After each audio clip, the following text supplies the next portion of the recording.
Historia del arte y de la cultura 102. Bueno, vamos a ver, así, un poquito por encima, la organización de un feudo, de esa tierra, con unos siervos o campesinos y mandada o administrada por un señor feudal que tenía castillo. Dice, junto con el feudo, el vasallo, que era ese señor, el señor que va a ser el señor feudal, en la investidura, en el acto del homenaje en que su señor, más importante que él, que si yo era el duque y tú eres marqués, por ejemplo, por poner un ejemplo. Pues dice, el marqués, el vasallo, recibe los siervos que hay en él. Es decir, el duque le dice, te entrego este feudo. Y con ese feudo recibe también los vasallos que hay en él. Los siervos, perdón, más que los vasallos, los siervos que hay en él. Siervos similar a campesinos. Siervos o campesinos que hay en él. No como propiedad esclavista. El esclavismo, tuvimos la suerte de que el cristianismo prácticamente en Occidente lo erradicó. No como propiedad esclavista, pero tampoco en régimen de libertad. Es decir, que los siervos dijeran al señor, pues, oiga, adiós, me voy, ¿Y por qué no se lo decía? No porque no pudiera, sino porque en su condición de carestía, de necesidad, una condición servil, le impide abandonarlo. ¿Dónde voy? ¿Dónde voy? Si no tengo más recursos que esta tierra, aquí me quedo. Pero no era en régimen obligatorio ni esclavista. Y, lógicamente, esa circunstancia le obliga a trabajar. Las obligaciones del señor del feudo, las obligaciones del señor del feudo, aquí está el señor, y aquí estaría el siervo. Señor y siervo, o campesino. Dice, las obligaciones del señor incluyen, primero, el mantenimiento del orden. Obligaciones del señor. Obligaciones del señor. Mantener el orden. Es decir, de ser la autoridad, de ser, hacer las veces de alcalde, de alguacil, de juez, de legislador, de todo. Mantener el orden. O sea, la jurisdicción civil y militar. O sea, aquí estarían los poderes legislativos y ejecutivos, y aquí estaría el militar también sería el ejecutivo. O sea, él tenía todos los poderes, tanto los civiles como los militares. Y no solo abarcaba las cuestiones civiles de que este ha regado cuando no tenía que regar y yo me he quedado sin regar, es decir, cuestión puramente civil, sino también en lo criminal. ¿Qué ha pasado? Pues que este siervo ha matado a este otro. Pues tengo que hacer justicia yo. Es decir, no solo en lo civil y militar, sino dentro de lo civil también estaba también lo criminal. Hoy los juzgados normalmente se dividen en dos grandes sectores, lo poco que conozco yo, por lo civil, son para unas cuestiones. Por lo criminal, ojo, hay sangre de por medio.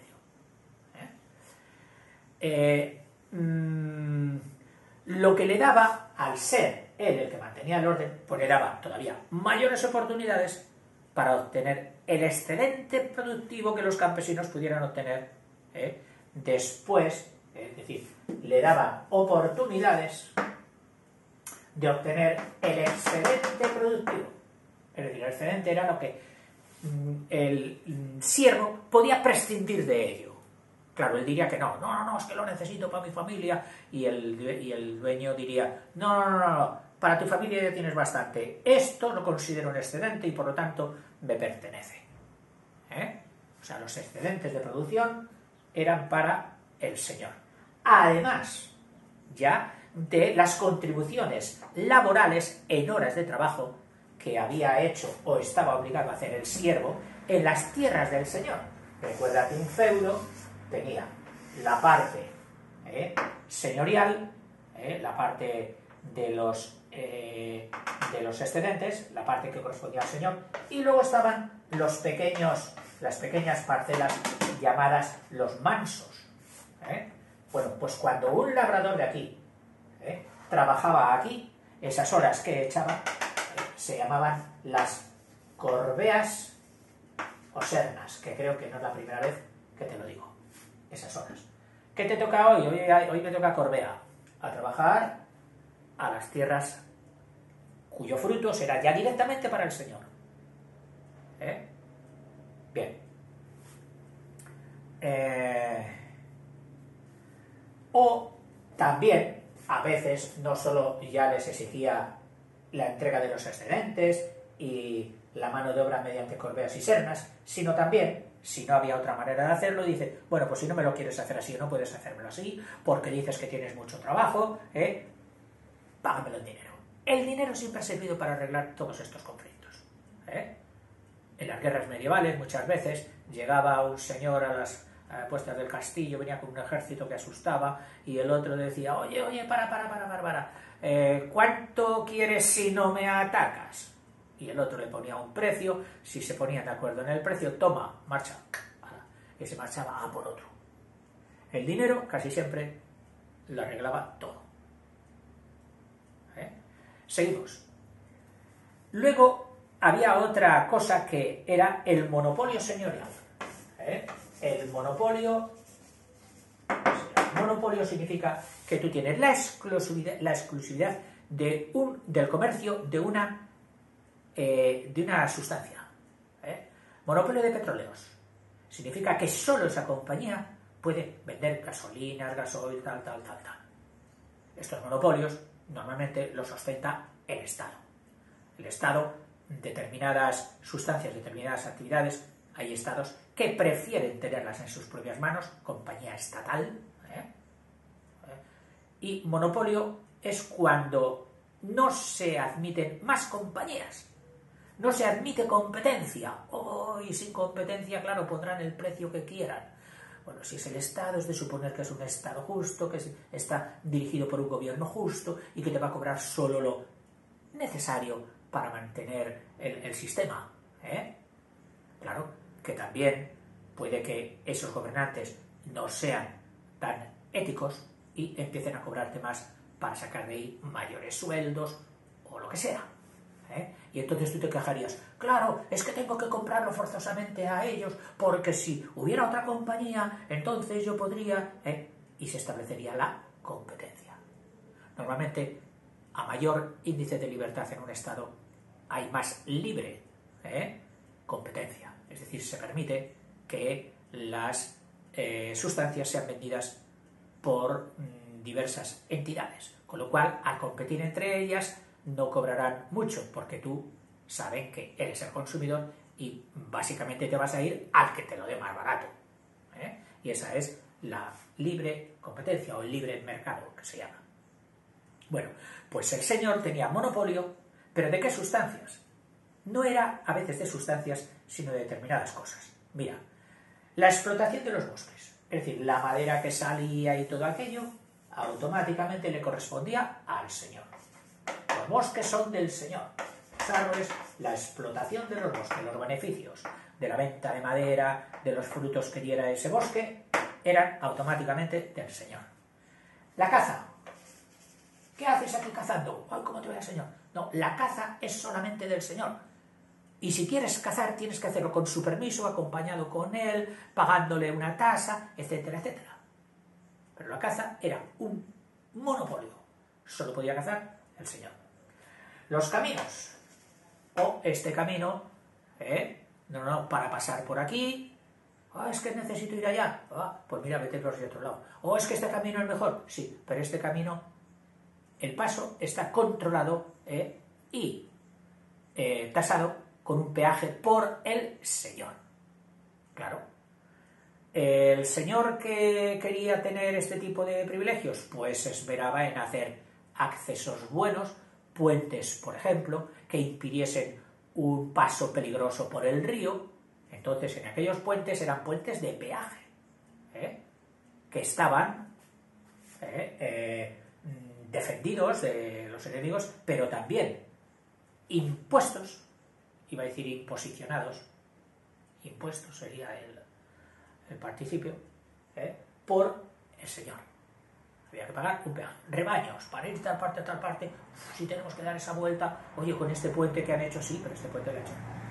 Incluso hay poblaciones, en España yo conozco varias, que se llaman el puente de no sé quién, el puente del arzobispo. Y hoy es una población, el puente del arzobispo. ¿Por qué? Porque ese puente lo hizo el arzobispo, que era un señor feudal prácticamente, y cobraba peaje por pasar por su puente. Un puente precioso, que existe todavía. Como cosa curiosa, tiene toda la parte de abajo de los arcos lleno de golondrinas. Está en Toledo, creo. Sí. Los puentes. Los molinos. Es que claro, yo no voy a hacer un molino solo para el producto que saco de aquí. Bueno, el molino lo tiene el señor, lo hace el señor, ha aprovechado el arroyo, sobre el que también tiene jurisdicción, ha cogido, ha hecho un caz, ha logrado la altura y ha hecho un molino. Pero ojo, siempre que quieras moler, y entonces sí que no te escapas. Porque habías escondido trigo, habías escondido para hacer harina, pero claro, como la harina tienes que ir al molino del conde, ahí, por cada kilo que saques de harina, tú le tendrás que pagar tanto. Que no tienes dinero, en especie. Tanta parte del kilo para ti, tanta parte del kilo para él. Y se la queda. Esto todavía he conocido yo.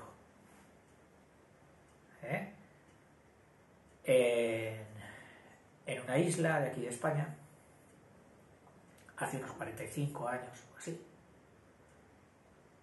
vine por primera vez y hablando con las personas ancianas de aquella época, me contaban que en su infancia iban al molino, que era un molino de viento, y era del conde, y había que pagar la tasa. Y tú ibas con el grano, molías, te volvías con la harina, pero no con toda la que había salido, sino que el pago lo realizabas tal. Y no había más molinos en la población. Y era una población muy grande. Pero solo había un molino. Y el conde, de muy antiguo, quizás sus antepasados, habían procurado que no hubiera más molinos. Nadie tenía licencia para hacer molinos. Era un monopolio del señor. Seguimos. Las tabernas, donde la gente se iba a beber, eran también monopolio del señor. Y las tiendas, donde se compraban y se vendían víveres y aperos de labranza y todo lo que hubiera que vender, desde unas alpargatas hasta cualquier cosa. Siempre que los campesinos no pudieran ir por otro lado haciendo trueque. Y sin pasar por la tienda, porque sabían que en la tienda los beneficios eran para el señor. Bueno, todos estos monopolios y todas estas circunstancias que te estoy diciendo de un feudo varían mucho de zona a zona. Varían mucho. Y en cada zona, pues, habrías de coger, no, porque en la época feudal, sí, oiga, pero es que aquí no fue así, aquí fue de otra manera. Vale. Y seguro que tienes páginas en internet que te digan feudalismo en tal pueblo, feudalismo en tal zona, en tal comarca, y te vengan las formas especiales, específicas de aquel sitio.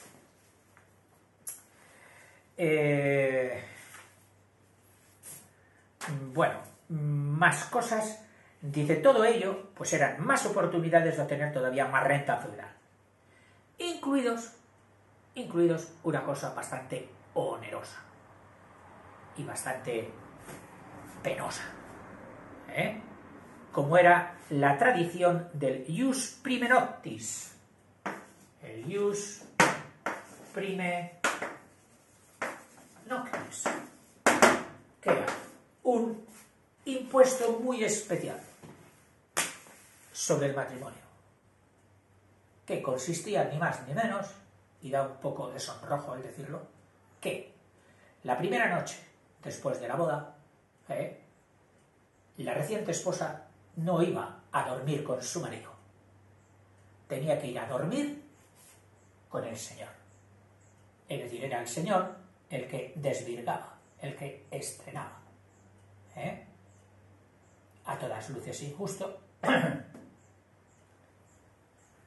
Y tú dirás, ¿y dónde estaba la institución que velaba por la moral y por la justicia? Bueno, porque sabemos que había una clase, que era la clase clerical. Y esto lo permitía. Y se me queda cara de tonto. ¿Es que acaso se consideraba bueno? ¿Se consideraba normal? ¿Se consideraba ético? ¿Se consideraba de derecho natural? Si todo, la ética y la moral y la justicia y el poder venían de Dios. Y es que en la historia de la moral, en la historia de las leyes, hay relativismos, condicionantes a un determinado momento y a una determinada circunstancia en que al parecer estaba tan admitido que la gente lo veía como bueno. Y esto sigue existiendo en unas partes del mundo, es decir, en una circunstancia del lugar. Aún hoy, se sigue viendo como bueno la sumisión casi esclavista de la mujer, y en otros países ya se ve como algo horroroso y monstruoso. Pero ahí tenemos este mundo de hoy. No pongamos el San Benito a la historia. No digamos qué malos fueron. No. Mírate lo de hoy. Y si crees que eres valiente para perseguir la justicia, que se cumpla, etcétera, etcétera, tienes dónde hacer y tienes que hacer. Lo que pasa es que muchas veces arriesgas mucho. Y ahí está la valentía de las personas, de arriesgar hasta dónde, hasta cuándo, hasta qué momento, en la defensa de eso que tú consideras justo. Digresión al canto. Es que si me lo quedo dentro me sentiría mal.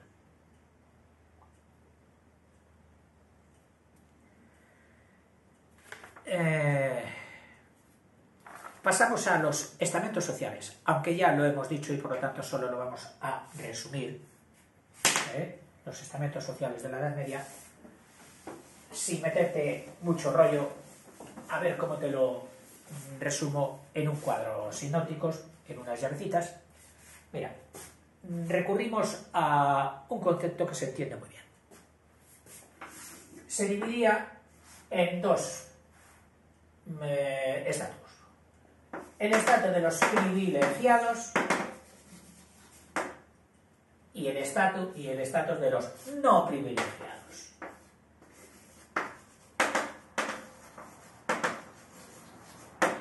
Tampoco vamos a poner de los oprimidos. Habrá quien quiera ponerlo y yo se lo respeto. Los privilegiados eran tres. La monarquía, el alto clero, juntamente con el bajo clero, alto clero, bajo clero, y la nobleza. Básicamente, señores y caballeros. Y entre los no privilegiados, pues tenemos, donde había ciudades, que ya sabes que quedaron muy poquitas, tan solo en Francia, España e Italia, donde la romanización había alcanzado un grado más alto. Y ahí estaban, se dio una clase social que fue la burguesía. Es decir, el artesano, el comerciante, que había adquirido ya bastante facilidad en su manutención, que no pasaba penuria. La burguesía. A su lado estaba el que no había llegado a ese rango de salud económica, sino que tenía que trabajar todavía mucho con sus manos, que era el artesano. ¿Y qué hacía? Pues hizo todo. Todo lo que hacen las fábricas hoy, tenía que hacerlo el artesano. Curtir piel, matar reses, hacer botijos, hacer muebles, es decir, por ahí pasan todos los oficios del mundo. De recortar el pelo, alguno diría, oiga, ¿y hacer la manicura? Pues no creo que hubiera tiendas de hacer la manicura. Que los señores sí que tuvieran alguien que les arreglara las uñas y las manos, no lo dudamos. Pero establecido como profesión, no, esas han sido profesiones posteriores. Bueno, y luego estaban estos más bien en el campo de la ciudad, como habrás podido entender, y luego en el campo del ruris, del sirviente y del campesino. Ah, no, perdón. El sirviente, que estaría viviendo con la monarquía, con el alto clero o con la nobleza. El sirviente. Las famosas dueñas, los palafreneros, los escuderos, todos estos, los sirvientes. Y por último, los campesinos o siervos. Esos eran no privilegiados. Fundamentalmente, y lo que mejor lo explica todo, mirad, estos no pagaban impuestos. Todos estos sí, tenían que pagar impuestos. ¿A quién? A su señor respectivo.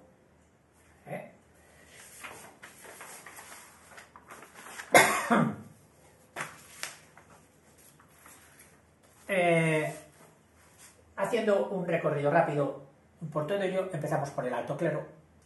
Dice, siempre dominado, por supuesto, por el episcopado, los obispos, cuyos poderes terrenales, es decir, no poderes divinos, de perdonar, de consagrar, de bautizar, no, poderes terrenales, de quitar tierras, poner tierras, mandar, juzgar, etc., eran equiparables a los de cualquier señor laico. Es decir, un alto obispo, un alto arzobispo, era tan poderoso y hacía las mismas cosas que un duque, que un conde o que un marqués. En un primer momento, y nos va a hablar ahora de otros que también iban alrededor de la iglesia, en un primer momento los monjes, hay que distinguir entre lo que es un monje y lo que es un clérigo. El clérigo, atento a lo que te digo, porque hay bastante confusión en esto, es un profesional de una estructura eclesiástica. La Iglesia, básicamente, administra 7 sacramentos. Bautismo, confirmación, comunión, eucaristía, extremaunción, etc. Y para administrarlo necesita unos administradores, unos que lo hagan. Es decir, unos oficiales, unos funcionarios. Esos son clérigos. Esos son clérigos. Por otra parte, independientemente de esa estructura, hay unas personas que, movidas por un sentimiento interior, íntimo, de hacer el bien y mediante hacer el bien, propender, aspirar a la perfección, entonces se acoge a unas formas de vida que le faciliten eso, que le faciliten la perfección, que le faciliten el ser buena persona, que le faciliten el ayudar a los demás.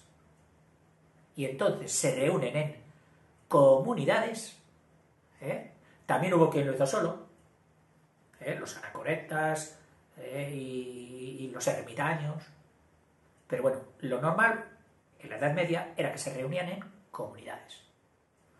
Comunidades que habían sido fomentadas en principio por un hombre inspirado, de mucha fuerza de comunicación, al que llamaban fundador, como fueron San Francisco de Asís, San Domingo de Guzmán, posteriormente San Ignacio de Loyola, aunque ya muy tardío, y San Benito y San Agustín. Esas 4 órdenes, que fueron las 4 primeras y grandes de la Iglesia, que se consideran como 4 columnas, dominicos, agustinos, franciscanos, he dicho dominicos, agustinos, franciscanos, ¿qué me queda? Y benedictinos, de San Benito, que fue el primero. San Benito, que fue el primero, benedictinos. Bueno, pues estas comunidades se reunían en grandes caserones, suficientes para desarrollar toda su vida, con unas buenas tierras fértiles que les mantuvieran muchas veces cultivadas por ellos mismos, los recursos mínimos en huertas, que todavía suelen ser muy bonitas y espectaculares rodeando los monasterios. El monasterio estaba en un sitio alejado de la ciudad porque buscaban el recogimiento y casi siempre provisto de suministro de agua, o porque pasaba un arroyo, porque había una fuente segura del monasterio. Estos monjes, dice, todos eran pertenecientes al bajo clero. O sea, los monjes no tenían aspiraciones de mandato, no eran el alto clero. Pertenecían al bajo clero. Quedaban dentro del poder de los obispos, al principio. O sea, quien mandaba a los monjes era un obispo. Pero luego, en el interior del convento o monasterio o monacato, que de todas estas maneras se puede llamar, nació aspiración de poder también de regentarse independientemente del obispo. Y lo lograron, nombrando a uno de los suyos, el jefe de ellos, que tomó el nombre de abad. ¿De dónde? Esos monasterios, conventos, monacatos, cenobios, tomaron el nombre también de abadías, regentadas por un abad. Y entonces se independizaron, cortaron relaciones con los obispos. Dice que más tarde serían los abades quienes terminarían por delimitar su autoridad sobre los miembros de las órdenes monásticas, quedando los sacerdotes en el ámbito de la diócesis episcopal, es decir, los clérigos, los funcionarios, los que administraban el sacramento, seguían debajo del alto clero, los mandaba el obispo. Al párroco de un pueblo era un clérigo, y a ese le mandaba el obispo. A un monje del monasterio benedictino de tal ciudad o de tal región, lo mandaba su abad. Y ya no lo mandaba el obispo. En las abadías especialmente en las abadías pobres, porque ahora habrá que distinguir si los abades o estos monasterios llegaron a tener muchas posesiones o bien se limitaban a rezar y a hacer lo suficiente y hacer el bien a la gente de los alrededores, porque hubo de todo, pues entonces habría abadías ricas y abadías pobres. En las abadías, y he puesto yo aquí por encima en las pobres, se fueron perfilando modelos distintos. Por un lado, aquellas que no eran poseedores, es decir, las abadías, vamos a poner aquí abadías, pobres y ricas. las que no tenían grandes propiedades y que dependían para su supervivencia de las limosnas de los fieles, es decir, además de lo que las pobres, además de lo que ellos conseguían de la huerta y de la tal, vivían de la limosna de los fieles. Salían a pedir. Eran órdenes mendicantes. Salían de dos en dos a pedir por los pueblos. Ellos predicaban la palabra de Dios, hacían el evangelio, etc. Y tú dirías, bueno, pero estos también administraban sacramentos. Ojo, dentro de los monjes o dentro de la vida religiosa de los monasterios, del monacato, puedes tener clérigos y laicos. Es decir, gente que está ordenada sacerdote y gente que no está ordenada sacerdote. Estos se les suele llamar hoy con el prefijo de padre. El padre Leonardo. Bueno, si dice padre es que es sacerdote. El hermano Andrés. Si dice hermano es que no es Andrés. O bien, a ambos todos, antiguamente se les llamaba fra. Fra, que solo viene de hermano, frater. Fray Andrés, fray Tobías. Y ya no se especificaba si era clérigo o laico. Por ejemplo, los milagros de Nuestra Señora, el cura, el clérigo, que era muy torpe y solo sabía decir una misa, que era la misa de Santa María, y los demás ya se reían de él.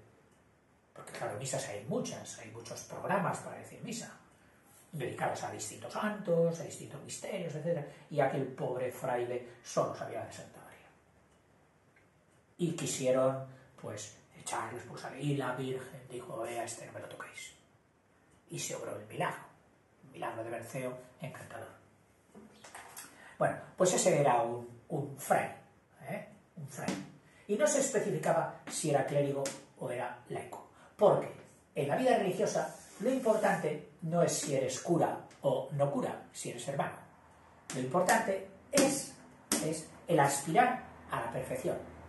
Y entonces eso se hacía también mediante una manifestación pública, que eran los votos.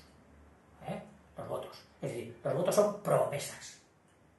Y entonces esa persona que quería ser religioso, que quería ser monje, en un acto público, juraba, prometía unos votos, unas promesas, que en principio solo era el voto de obediencia.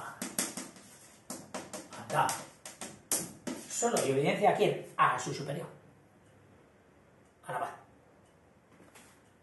Y este voto de obediencia reunía todo. Parece ser que lo más difícil es obedecer. Doblegar tu propia opinión, tu propia voluntad. Y con ese voto ya se hacía voto ante Dios de prestar obediencia a su superior. Punto. Algo así como el vasallaje, de prestar obediencia o apoyo al Señor, pues lo hacía así.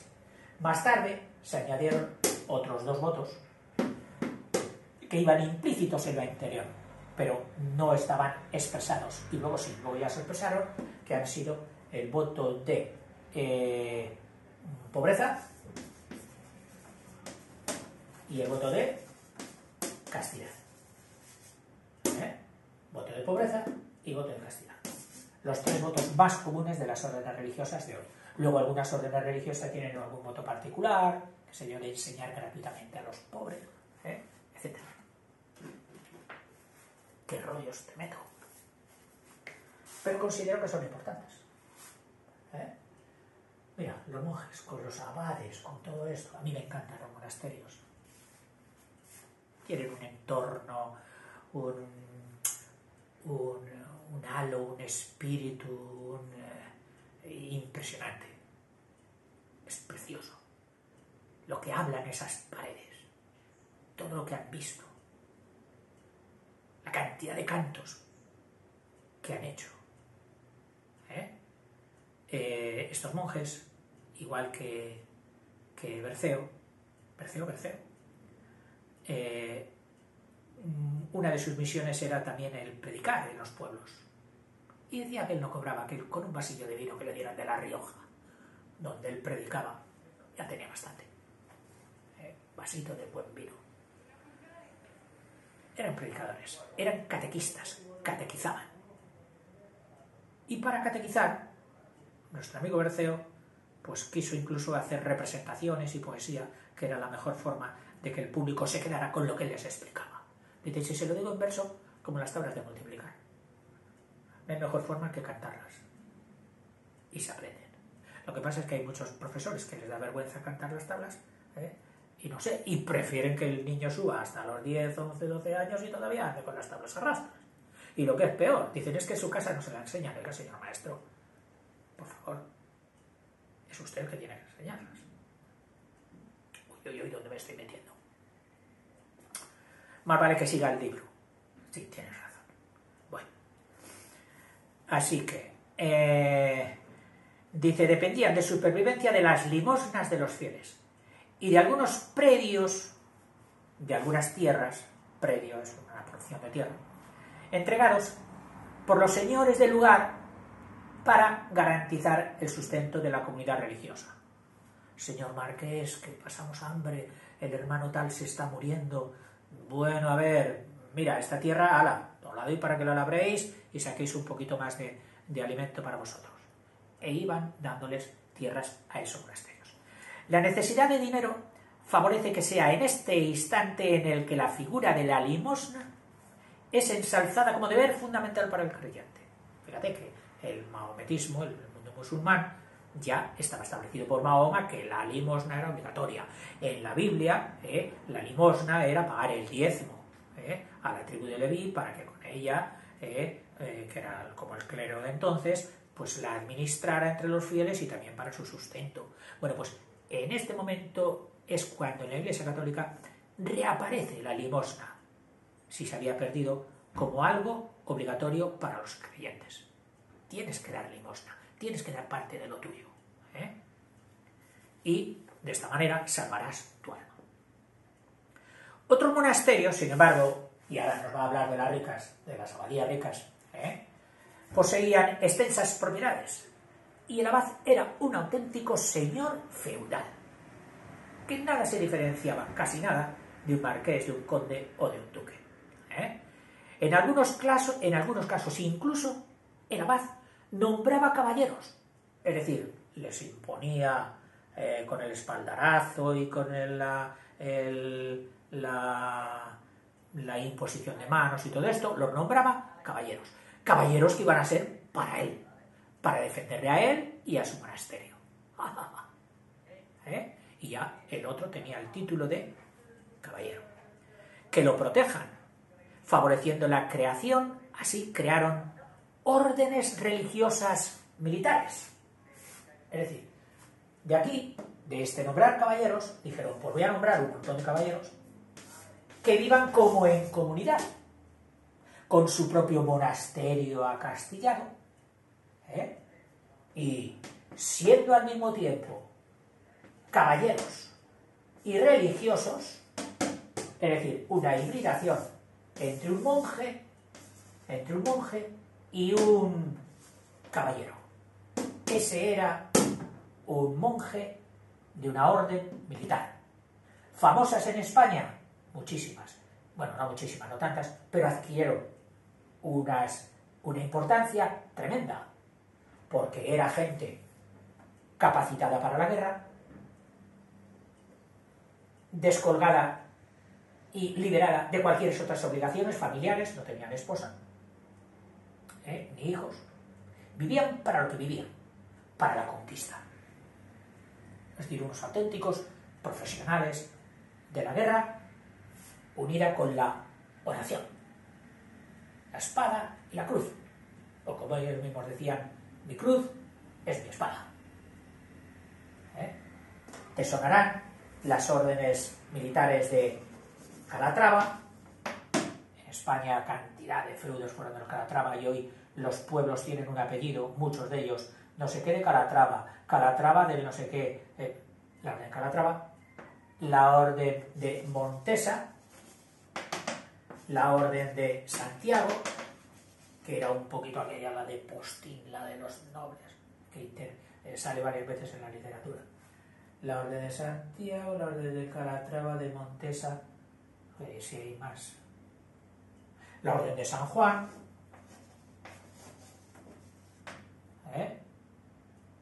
y más. Seguro que me estoy olvidando de algunas y muy importantes. Bueno. O sea que nacieron de ahí esas órdenes militares, de cuando los obispos nombraban caballeros. Sea como fuere, en estos, en el alto clero, el dinero proviene de las rentas que son entregadas por los siervos. Es decir, haciendo funciones prácticamente de señores.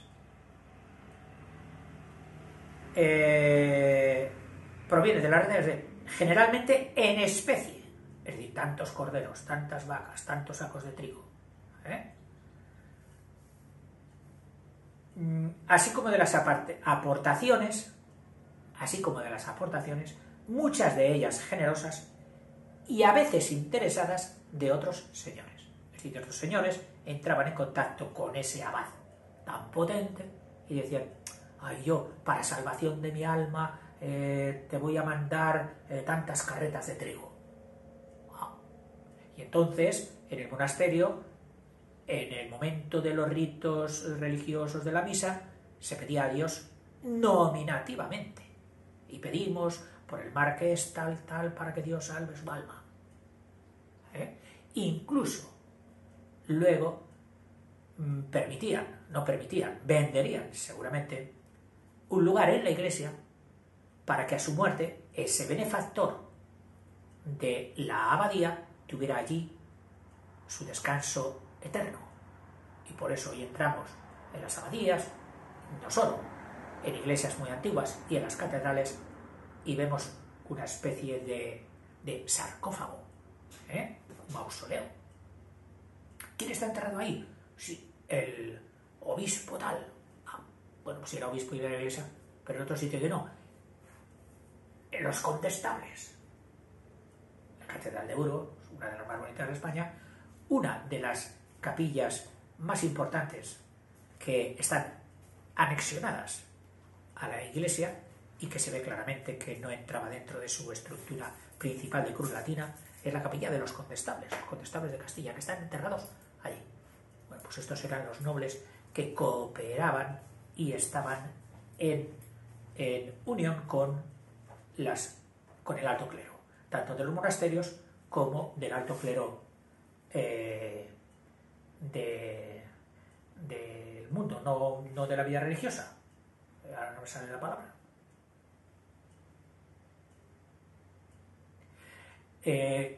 Clérigos seculares. Secular.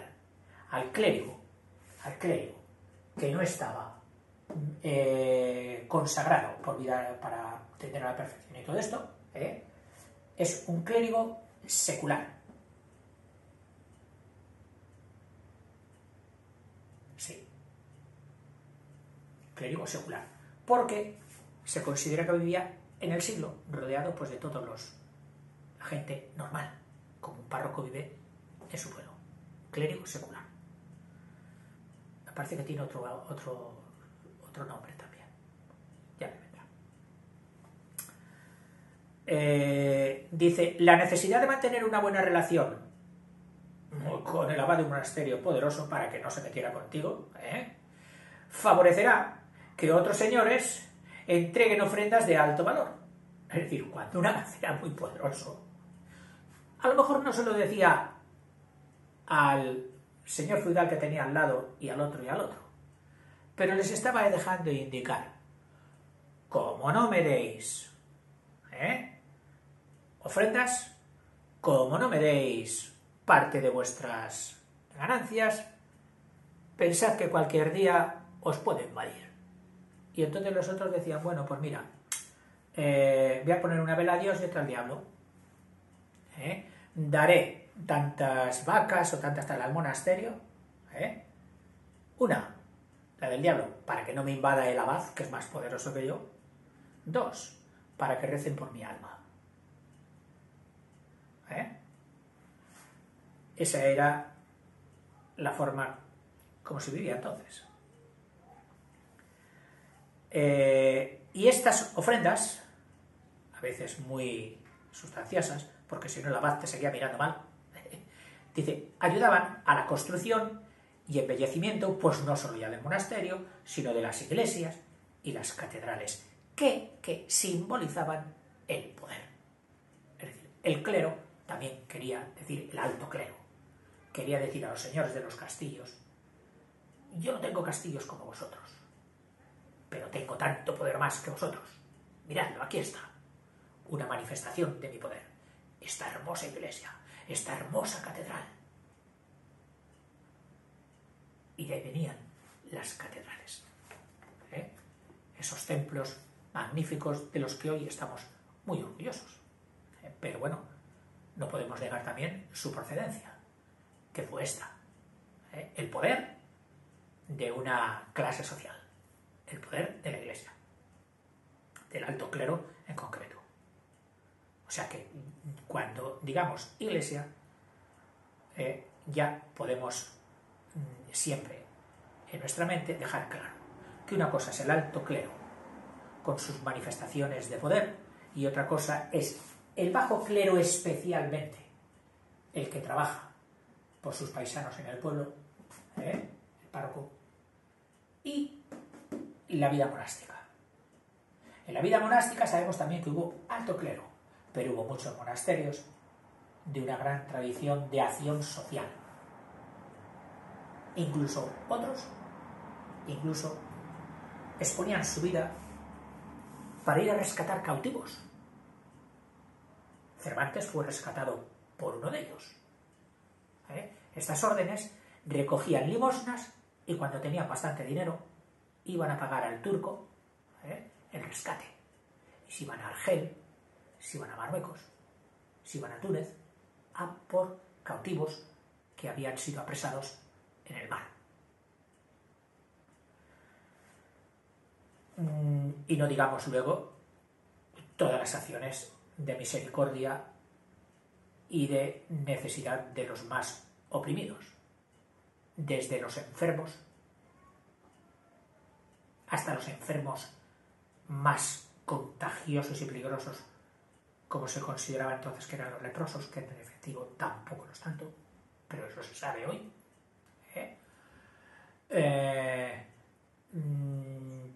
El dar de comer, el alimentar a los pobres. En un monasterio siempre encontrabas un plato. Y yo cuando estuve haciendo el Camino de Santiago tuve ocasión de comprobarlo. Era un monasterio de agustinos allá en Roncesvalles. Pedí que me acogieran una noche porque no tenía dónde cobijarme. Y me acogieron. Pero eso es otro capítulo. Cené con ellos. Y una cena de lo más frugal, de lo más estoica. Patatas con agua. Y no sé si por allí rondaba algún trozo de sardina. Pero eso indicaba que era una comunidad que estaba por lo que estaba, por la perfección. Bueno, dice, por otro lado, los clérigos, a ver,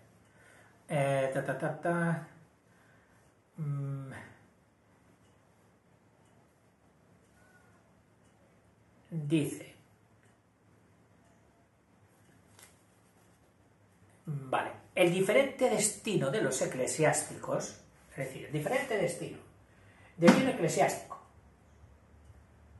se quedase en clero bajo o aspirase a clero alto, venía determinado por su ascendencia social. Ah, ¿tú eres el hijo del marqués? Sí. ¿Y cómo se te ocurre meterte clérigo? Porque toda la herencia va a ser para mi hermano mayor, el heredero. Yo soy el segundo o soy el tercero. Y entonces, o me hago caballero para ir pegando por ahí de guerra en guerra, prefiero meterme sacerdote, ordenarme, y quizás algún día, como mi padre va a entregar mucho dinero por mí, algún día llegue a obispo o llegue a abad, que también tienen mucho poder. Y era una salida para los hijos segundos de la nobleza, el alto clero. Se trata del estamento social más abierto. Es decir, para meterte en el mundo de la nobleza, muy difícil, o habías nacido o no había manera. Pero para meterte en el mundo del clero, sí, era más abierto. Pues cualquier persona libre podía incorporarse al mismo, pero eso sí, pagando una cantidad, una dote.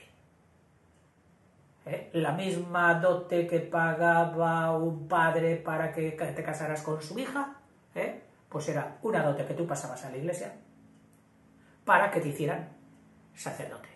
Pero es que al hacerte sacerdote ya tenías un trabajo de administrar sacramentos con el cual cobrar poquito pero cobrar y vivir. Te daba un modus vivendi.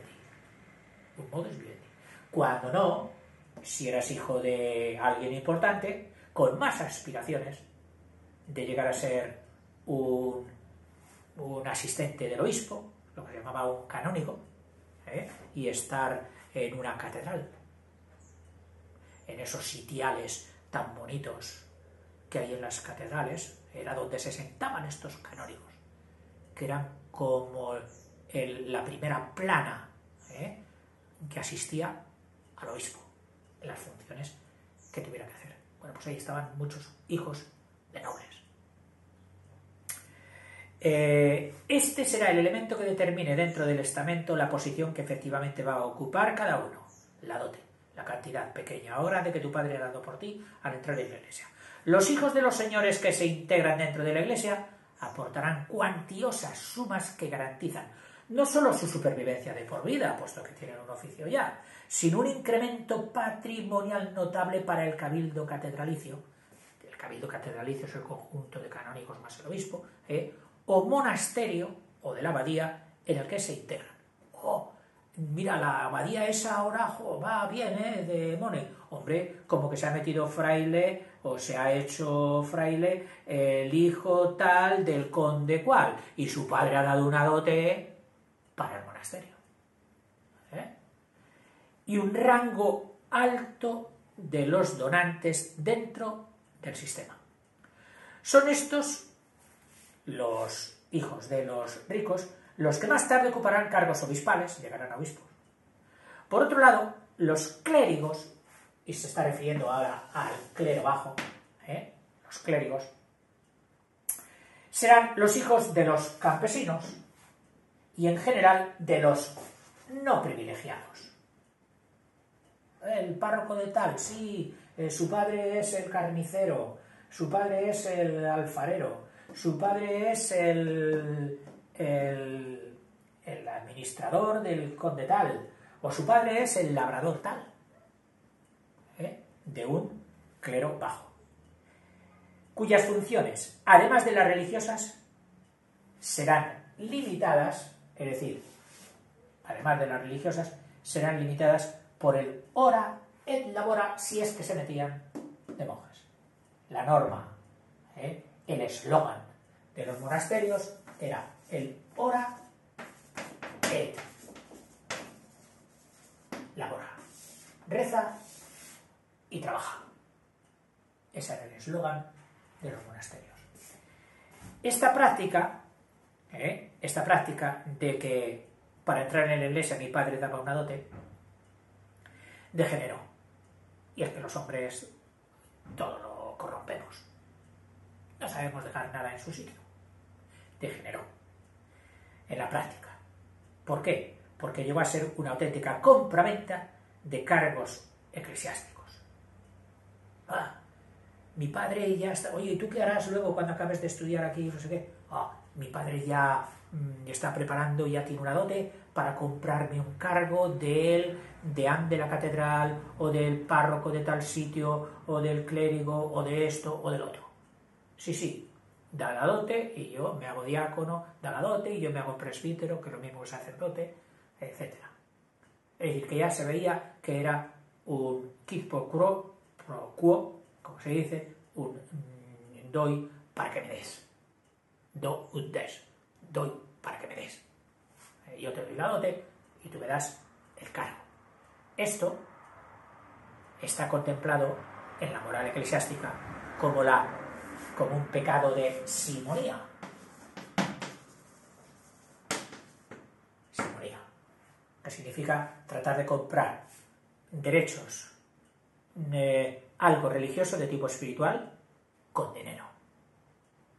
Viene de que un tal Simón el Mago, en el libro de los Hechos de los Apóstoles, quiso comprar a Simón Pedro, es decir, a San Pedro, le quiso comprar en un momento el poder de imponer las manos, es decir, el poder de confirmar en la fe. Él veía que aquel Simón Pedro, hacía cosas maravillosas. Y él quiso comprarlo con dinero. Oye, yo te pago tanto y tú me pasas ese poder a mí. Y de ahí viene la palabra simonía. Otra de las cosas que también tiene un nombre así especial, es el nicolaísmo. Nicolaísmo, que no he mirado de dónde viene, pero sí lo que es. El nicolaísmo era que este bajo clero, que muchas veces se metía, pues como ya hemos visto, solo por un modus vivendi y no por vocación, pues acababa teniendo novia y viviendo con ella, y una mujer, una manceba. O sea, que eso era el amancebamiento. La Iglesia Católica nunca lo permitió. Sabemos que hay Iglesia, también la católica, pero en otras jurisdicciones, como es la oriental, que permite el matrimonio. Y son tan religiosos, tan obispos y tan clérigos como los de Francia, Italia o España, que serían griegos, rusos, eslovacos, etc. Sí, igual que ellos. O sea, si ellos te bautizan, quedas tan bautizado como si te bautiza uno, un casado, que un soltero, que un célibe, que se llama. Bueno, pero el nicolaísmo se dio mucho. De forma que cuando entraron los reyes católicos en España, dijeron, lo primero que hay que hacer aquí es hacer limpieza, sanear la Iglesia, sanear la institución religiosa. Y entonces se metieron mucho con perseguir el amancebamiento, y otras costumbres que, al fin y al cabo, sacerdotes o no sacerdotes son humanos y nadie está libre de caer en esas irregularidades. Luego viene ya el ejército, pero esto ya lo voy a dejar para otro vídeo. Disculpa los rollos, se me va cosas de la edad. Ya llegarás tú. Hasta luego.